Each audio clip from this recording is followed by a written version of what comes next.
Hello and welcome to the Road to Rosslyn Park podcast. It's brand new. I'm Russ McCluskey. He's Phil Greenaway. We are proudly sponsored by Socks and Socks TV. So a massive thank you to everybody at Socks, the Socks family, for basically letting us roll out again after the Daily Mail trophy last term. They've given us the mic again. Phil, how are you, mate? You well? I'm good, mate. I'm good. I can't quite believe they've given us a second chance at it, really, mate. But mate, what an exciting term ahead. I'm absolutely buzzing for it. Can't wait. Like Rosslyn Park seems forever away, but I think it's probably, 8, 9 weeks? And we'll be off and running. There'll be tournaments left, right and centre, Surrey Sevens, all these tournaments leading up to it. And just can't wait for what's going to be a great week and looking forward to the series. Yeah, it's going to be awesome. So we're going to be podding every week in the build-up to Rosslyn Park, which is coming at the end of March. Most people will know that if they're listening to this. We know who our audience are. So we're getting super, super excited. And for those that don't know, Phil and I will be there all week. Fortunately, Socks and Socks TV has been given the rights to Rosslyn Park. So we're going to be commentating on RE1 and RE2 all week.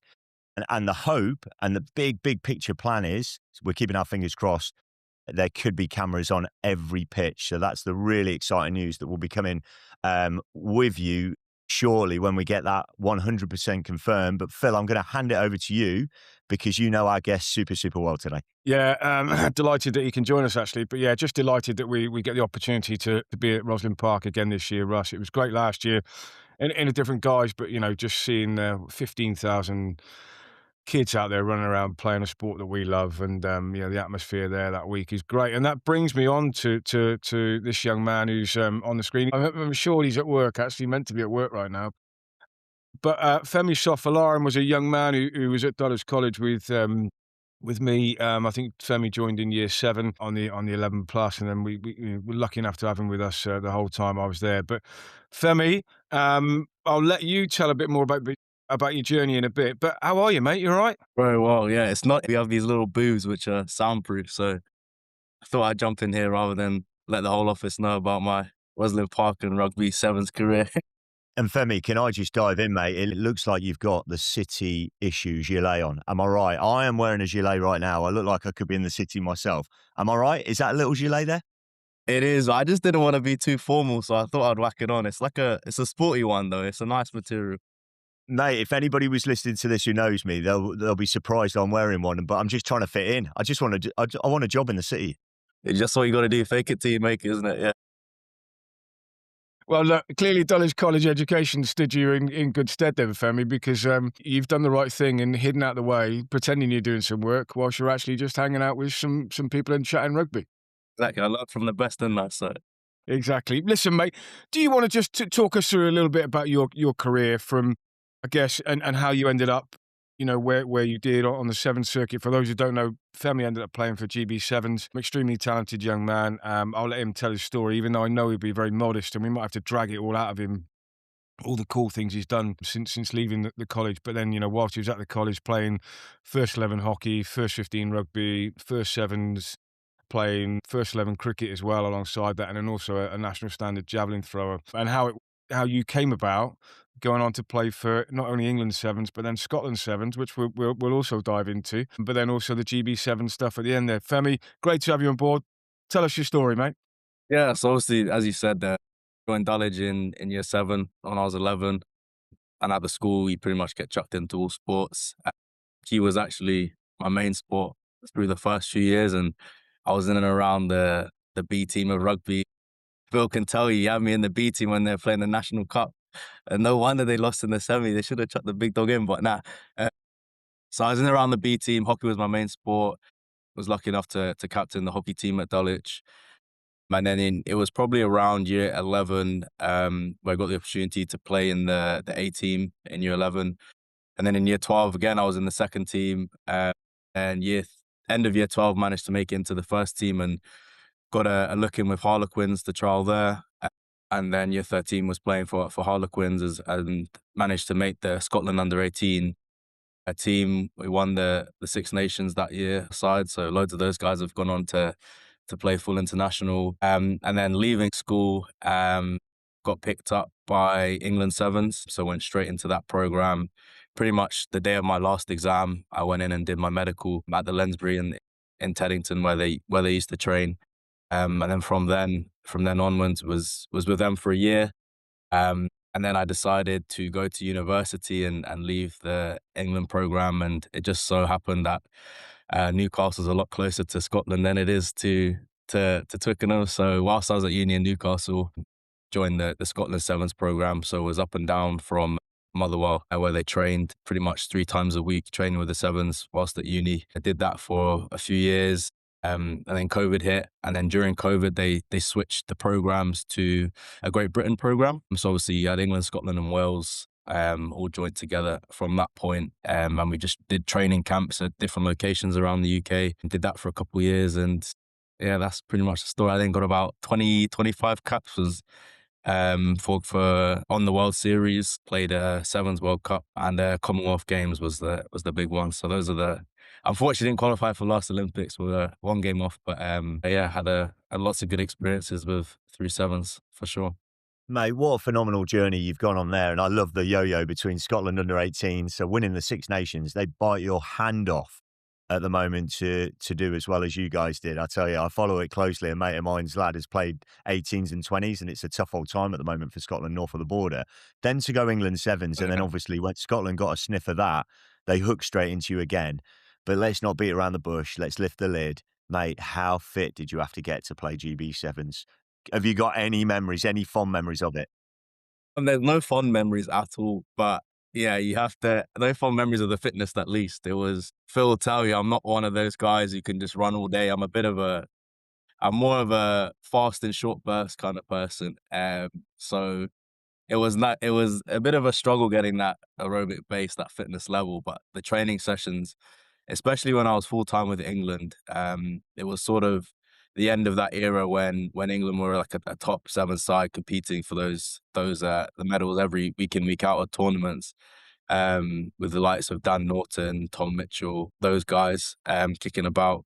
Some of those sessions were brutal. I was sat on the side a few of them. I had a few tight hamstrings when the SNC said, "All right, line up on the line." I said, "Oh, hammies a bit tight." Nah, it was pretty brutal. They had a session called the Death Zone session, which is one of Simon Amore's creations, I think, and it was just basically 20 minutes of just non-stop sevens rugby.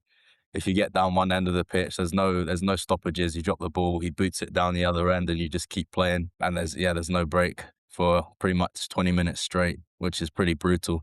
And now those were always the worst. But yeah, the fitness is no joke. And it's probably why I'm sat in an office now rather than still playing, because I'm 25, 26 in a couple of weeks. So probably should still be out there, but I didn't have it in me. Mate, but you referenced it earlier on as well about, the multi-sport kind of journey, starting off as a hockey player.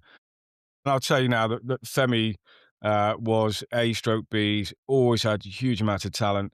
And then suddenly, when he got to year 11, just grew.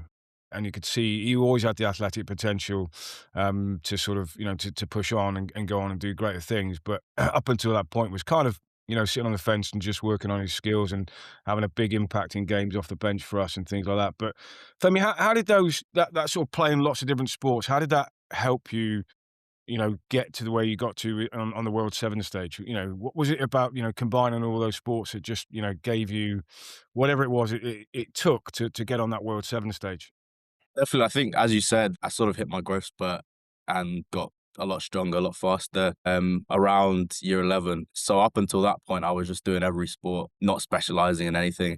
And I think it just gives you a pretty good base to do everything. Like, even I think there's a lot of crossover between every sport, like the way people move, and you can start to see things like that, and you start to visualize things a lot differently when you take it across. And um, our old hockey teacher at Dulwich will tell you I wasn't the prettiest hockey player, but brought a bit of physicality to it, and our whole team did. Our hockey team was pretty much our rugby team, and we just go on the hockey pitch with sticks and pretty much play rugby. But it worked because we had almost had an unbeaten seasons. I think there's a lot of trade over, and just the way you see things happen, and just the way people move, and you can start to predict things, and I think that's really important. And also, I think in general, you see things like when the people who have that natural ability, or it looks like they do in rugby, guys like, I don't know, Bowden Barrett, and you look at what they've done growing up, and he's a amazing cricketer as well, I'm pretty sure.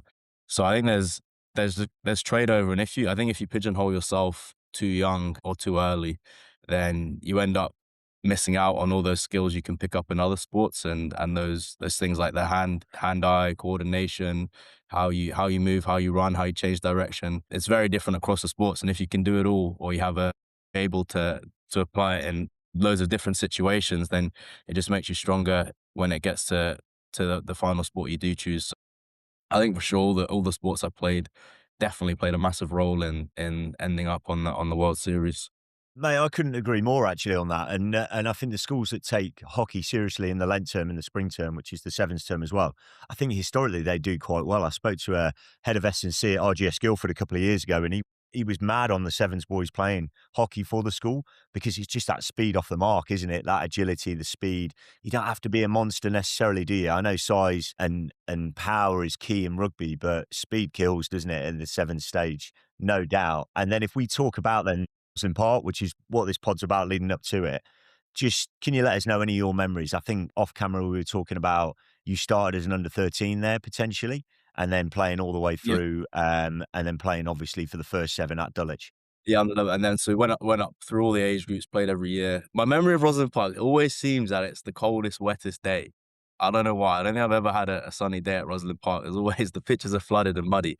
But just remember being out there with the boys, like your whole 12 of your best mates, and get on the bus from Dulwich and head over. And it's some of my best memories in terms of schoolboy rugby is those days out. I don't think our team ever actually did amazingly, but I think our last year we had probably a dream team on paper, one of the best teams um, that the school probably ever put through. We had I was in it with Sonny Jardine as well, who's played for Great Britain last year. He's probably the best player in the Great Britain side on the World Series last year. Had a few other guys, Louis Ferrari, Matteo Flati, all guys who played academy rugby, Was touch Ola in rugby that as team? well. Was Ola in that team? All who played up here. He's played Yeah. for Nigeria. He's played in academy tournaments with England too. So we had like a pretty amazing team. Max Bliss was in it. So I don't know why something went wrong. We didn't make it to the second day. And then the year after me, they then went on and won that one, and then went to the final the year after, wasn't it? I'm pretty sure. So, but maybe we can say that those guys made up for our mishaps, and we can take a little bit of credit for it. But Just on that though, I think that's a really key message, isn't it? On paper, you had an amazing team and some incredible credentials there, but how difficult is it to get to just day two of Rosslyn Park? Like it's super, super tough, isn't it? yeah. Yeah, like I'm pretty sure sometimes you can only lose one game, and if you lose that game, you're not making day two, just with how many groups there are, and depending what comp you're in, I think. So it's super competitive, and everyone's got a shot. I think that's the beauty of it as well, and the beauty of sevens in general is that it's a 14-minute game, so it doesn't matter if you're the massive underdog. You can go in and you can create upsets pretty much. And that's the thing as well. If you go in with a great side, you can go in and if you're not on the ball, you lose a couple kickoffs, and next minute you're 14 points down. So I think that's what's really fun about sevens. It sort of levels the playing field in a lot of ways. And it's basically a showcase of individual ability within a team, just because of how much space there is on the pitch. So I think it's a real opportunity for players to go out and express themselves on the field, do some crazy things, crossfield kicks and big steps. Like you always get these highlights out of Rosslyn Park of like 13-year-olds doing like overhead kicks and gathering the ball. I think there was one last year, which was pretty mental. So you get these highlights of crazy steps, and the coverage of it is getting better and better, which is really cool. Like you see on Instagram and social media, all the stuff coming through, and I watch it every year. I normally try pop down and see the final day live. But yeah, so it's just a really cool day out, I think. And then, you mentioned that as well, because I think your year was the year that won what used to be the one-term Champions Cup, beating Blundell's at Saracens. So there was an extreme amount of talent, as you said, in that team with Max Bliss and the guys. For whatever reason, it didn't. I'm going to blame Mr. Hanks in terms of his sevens coaching and lack of preparation. But to Russ's point, it's so important, that fitness element, that athletic development, and everything that goes into the sevens, and a little bit of luck and injuries and all that. It's a really, really tough tournament to win. Is that replicated on the world stage? I definitely think in a lot of ways it is, for sure. Like you see the teams that do really well at Rosslyn Park are the teams which are set up to play sevens properly. So it's not always the teams that have the best players. So yeah, maybe we can blame Mr. Hanks. He's a second row, old school second row coaching a sevens team. Hey, In come hindsight, on. maybe some things were a bit. I love Hanksy, and I'll go out to bat for him. I'm a second row. I'm not having that. No, no hate. But yeah, you see the teams that are set up. I remember our year, it was Cranley who were just pretty impressive. They had a few guys then go on to play in my team in the sevens side. Jamie Barden was one of them, and they got Hugh Tizard was in the team. So there's a second row who did well on the sevens field and now plays for Saracens. And Harry Barlow went on to play for Harlequins Hayden Hyde as well. So that team did really well, but they were just playing good sevens. And it is slightly different to 15s. And I think the game's changed a lot from the old school, just run up on the width, don't take contact, pull out and go the other way. So the teams that look to have trained it a fair bit more and had a bit of input from guys who know sevens well, they tend to do pretty well. And it's the same on the series. The teams that are set up best, it's not necessarily the teams with the best players, amazing individuals. It's a lot of the time it's teams that do the basics well, like get all their kickoffs, get some like kickoffs back as well, and just are really safe, don't turn over the ball easily, offload, do those things. I think there's a lot which translates. The fittest teams tend to do better in the long run in tournaments because the bodies break down after 6 days of games of sevens.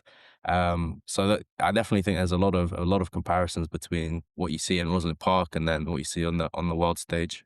Let's go full Norse then, Femi. How important is the kickoff? Because I remember a couple of years ago, and we're probably going to have him on in a couple of weeks' time. One of my best mates' sons won it for Wellington, and he was the kickoff guy, getting them back, getting their own kickoffs back. If you're a coach listening to this now, head of rugby, head of sevens at your school program, how important is it, mate, that aspect of the game? Definitely, I think it's up there with the most important aspect of the game. You can think like you see so many times in sevens where it's just a bounce of a ball on a kickoff and then they score within the next phase or two. And say that's just off one of your tries, that's a 14-point swing within sort of 2 minutes of game time. And when you're only playing 14 minutes, possessions are so key. You might only get sort of 4 possessions a half. And if you can turn that 4 into 6 and take their 4 down to 2, you're just on top. The odds are in your favor massively. But I think it's just possession is king a lot of the time, and the kickoff is probably the most common example of that. So I think it's massively important, and it's difficult to drill, especially if you can't do like the lifting pods and stuff and setting up if you don't really know what's going on. And I think as well, if you don't really know what's coming, it's difficult to analyze other teams you see without watching them and seeing what they do, what they go to. So it's difficult to set up for it. So I think it's a lot harder to get kickoffs right at Rosslyn Park compared to, if it's on TV and you can just watch exactly what they do, how they set up and where they're going to go.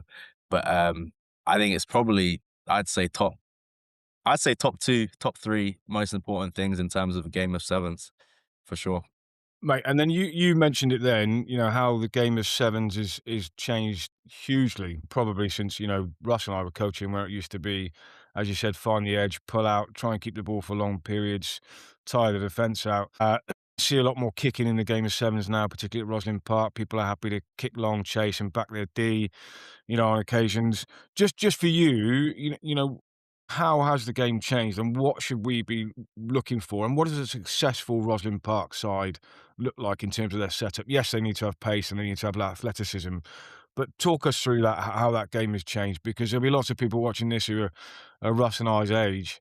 We'll remember like Andy Harriman going around on the edge and winning the World Cup for England back where Lawrence Dallaglio won it. But the game has changed massively. So's the 15s game. It highlights our core skills more. We know that. But yeah, the actual setup of the game has changed entirely. We'd love to find out a bit more about that. I think what's sort of driven that is that defenses have just got so much better. You look at those old clips of Hong Kong sevens and sevens World Cups with those guys playing, and you see they break the line, and then there's like 2 guys in the backfield, and then they step in one, and then one other guy's coming across, and you're sort of like, what's he doing back there? So the front line's got 5, and then guys are sort of just chilling about, and I think it's changed. Most teams these days will go defend with 7 up in the front line. and which means that you obviously don't have the number advantage. And I think teams just set up differently. Like it used to be, you set up inside and then just drift defense the whole time. Whereas a lot of the time, teams now will go just square 7-on-7, and it makes it really difficult to find holes without a bit of magic. And if you're good in defense, I think that's what wins you matches a lot of the time. Because you're going to score if you keep the ball in sevens after some time. There's going to be a hole, there's going to be a half break. So if you look after the ball, you normally end up getting a score. So that's massively important as well. We call it speed of threes. So if you're going in, if you see someone carrying, and you're getting that guy over the ball really quick, and then you're getting the ball out of there as fast as possible. That's massively important, and I think defense will win you tournaments or get you far in tournaments. So you need 7 guys on the pitch who are going to make their tackles. If you miss one tackle in 7, it's a try pretty much. And then you need a good setup in D, well, however that might be, and the whole team needs to be on the same page and sort of buy into that. But in attack, yeah, as you said, there's less pulling out on those widths, and you don't mind taking those contacts because a lot of the time, if you're in a contact situation and it's a half tackle one, you're bringing in another defender, so you're sort of sucking in the defense to those contact areas, and then that means there's space elsewhere. So I think sort of drilling that speed of threes and not being afraid of taking contact and being really hot in the contact area, and then just moving the ball away nice and quick and just attacking at the line. I think Argentina are actually the team that changed it. They had that year on the 7 series where they were so dominant, and the way they played was so flat to the line. They weren't going width to width, and then they just break teams down by looking after the ball and then just being absolute dogs in defense and not letting you through. So I think a good team to watch and think about how could we give it another crack, because you look at teams like Fiji and it's like we probably can't recreate Fiji because we haven't got Fijians. So it's all right sometimes. You get some guys with that natural talent, but teams that which just do the basics really well. I think the old Argentina team is probably the best one to watch. And that Argentina team, who was that guy? Did you play against that guy who's an absolute freak, isn't he? What's his name? Mate, They had a few. They had my God. Luciano Gonzalez, who's the massive one. Yeah. They call him the Yeah. White Shark, I think, but he's just huge. He's a bowling ball. And then they had Marcus Moneta, who was just absolutely rapid. Yeah, the white shot, he's got the peroxide hair, hasn't he? Mate, he looks an absolute savage. Never Big has the phrase "your man" been so true, is it? Like, look at that guy going, eh? Oh, Jesus Christ. It's one of those where you just close your eyes and head in the spokes and hope for the best. And just on that, just quickly, I'm fascinated by the flat 7 and D. So for the kick over the top, and again, for any coaches listening to this now, are you just backing yourself that you're going to turn and burn and go and get that kick? Well, yeah, you gotta trust that everyone's gonna work hard in the middle to cover it. But then if you go flat 7, you will have a bit of cover there. So it's kind of like a pendulum in 15s without that fullback in the middle. So your blind wing would just sort of track across and look after that kick. So the whole team's got to be wary of it, and everyone's got to be ready to react quickly. But in general, most teams that play that flat 7 will have one of the wingers sliding across to cover that kick. And then getting more complex, a lot of teams will have a false sweeper. So I think Tom Mitchell from England was the one who sort of created that. Or not created, but he did it best and did it well, which made other teams do it. Where you sort of leave a half gap in the middle where you have that guy who kind of looks like a sweeper and he plugs it, sort of like a 9 in 15s where he's sort of just like a half sweep and then he's plugging gaps if and when need be. And then he can drop back if the ball's gone the other way. But that's obviously a bit more complex. But again, it's something that works, and give it a crack. And it's fun as players as well at that age to bring up a new idea and say, why not give it a crack, go out and run it. And if you get some good players who have that skill and can read the game well, then yeah, why not chuck them in and give it a crack.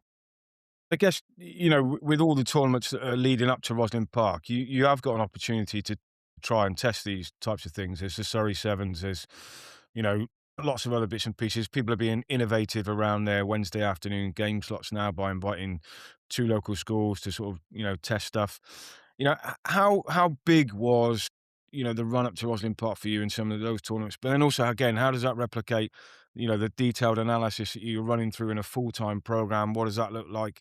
How much time did you spend on those elements, of analysis and looking back at what you'd previously done and working out what was going to work for you moving forward? I think actually getting out there and getting on the pitch is massively important for just as you said, you gotta run through things, give it a go, find out what works and what doesn't. And I think it could be one of the reasons our last year didn't do too well, because that is obviously those sevens tournaments are they clash a lot with the academy fixtures. So we had a lot of boys out playing Saris or Harlequins.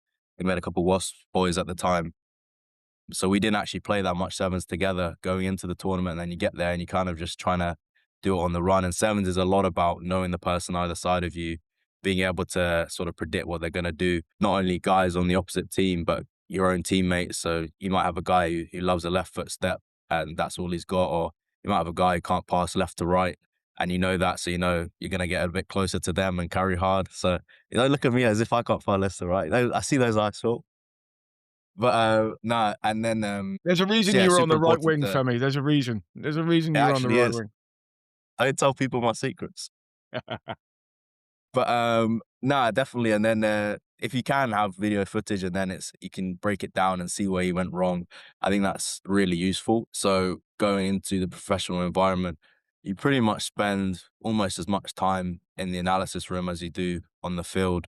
So every single training session's filmed, every single game, all the opposition games, and you might train for sort of 2 hours a day, morning session, evening session together. So an hour of both, but you'll have an hour meeting before a training session, and then you'd review that afterwards, and then you'd be doing your own analysis as well. So you probably spend as much time watching rugby as you do playing it when you get to that professional environment. And it's right down to details like kickoffs and set piece. There is a lot of it, and I hated it going in, but I ended up just actually quite enjoying the analysis side of things. And if you wanted to chat like rugby nausy stuff, I'm all for it. I can do that. But yeah, like kickoffs, you might have one guy who only hits the ball down with his right hand, so then you'd go up, you know that as a guy chasing. So it's things like that. So real detailed analysis, and obviously if those sessions are filmed, then it makes it a lot easier to do that. Femi, what I'm hearing is me, you and Phil are going to get an invitational team together for next year's Rosslyn Park. Here we come. Here's the coaching staff. Let's go for it, Get mate. me in. I'm keen. Yeah, Definitely. you've been an absolute legend, Femi. Thank you so much for your time. You've been incredibly generous with it as well. I know you're at work and you're taking a bit of time out for that. But I've just loved hearing about it. I wish I was coaching a team at Rosslyn Park myself now with all the little tidbits you've given us. But mate, thank you so much. Yeah, no, definitely. Femi, before Really you go, pleasure. I've got two questions for you, Femi. How does a guy called Femi Sofolarian end up playing for Scotland? And who's the best player that you've played against? Who's the quickest? Who was the player that you were either playing alongside or against and went, this fella's the real deal? So my mum, her name is Ailey McAdam, which is probably more Scottish than my name. But yeah, my mum's side of the family are Scottish. So that was how I ended up there. So I'm actually half Scottish, half Nigerian. I was born in the US and I grew up in England. So choice of force. Ended up, I've covered a couple bases. I might have to jet over to the US and give it a crack for the next Olympics maybe. But no, so that's that. And then the best player I've played against, I mean, sometimes it's pretty scary being on the wing on the World Series in sevens, because generally it's the guy opposite you who's a household name. But I'd say the best player I've played with would be Dan Norton. I think the things he could do, create something out of nothing, are pretty ridiculous. But against, we played probably Jerry Tuwai, the old Fiji team, who were just super dominant. And he was always the shortest or smallest guy on the pitch, but his footwork was ridiculous. Like if you just look up Jerry Tuwai highlights on YouTube, I would tell everyone to go do that. If you look that up and see what he does on a pitch, it's pretty mental. But then also being in teams which have played against Joshua Tuasova and Semi Randrandra and those guys, but luckily I was on the bench, not on the pitch. So I can't claim that as my toughest opponent, but I'm sure they probably would have been had I been opposite them. Yeah, mate, brilliant. Listen, as Ross said, thanks so much for your time, Femi. I'm just going to throw this out there. I've coached you and I've coached Dan Norton when he was at Heartbreeders Days. So maybe there's something in my coaching that means I just coach outstanding wingers and great people, because you're both great people. And you've been great with your time, Femi. I look forward to seeing you and your dad down at David Lloyd Beckenham in the not too distant future. I hope you're well, mate. And listen, we would love to get you along to Rosslyn Park Sevens. Come and join us for half a day and get yourself up on the commentary booth with us. And we'd love to have you there, mate. Yeah, generally, thanks for being so generous with your time. good luck if you're turning out for the Old Lanians or London Scottish, whoever it is you're turning out for this season in the 15 side. Mate, Bye, bye. Cheers. Thanks a lot. Been a no pleasure. worries. Femi, you're a great man. Take care. We've been Little and Large. We've been on the road to Rosslyn Park. Like and subscribe, and we'll see you all again soon. Cheers.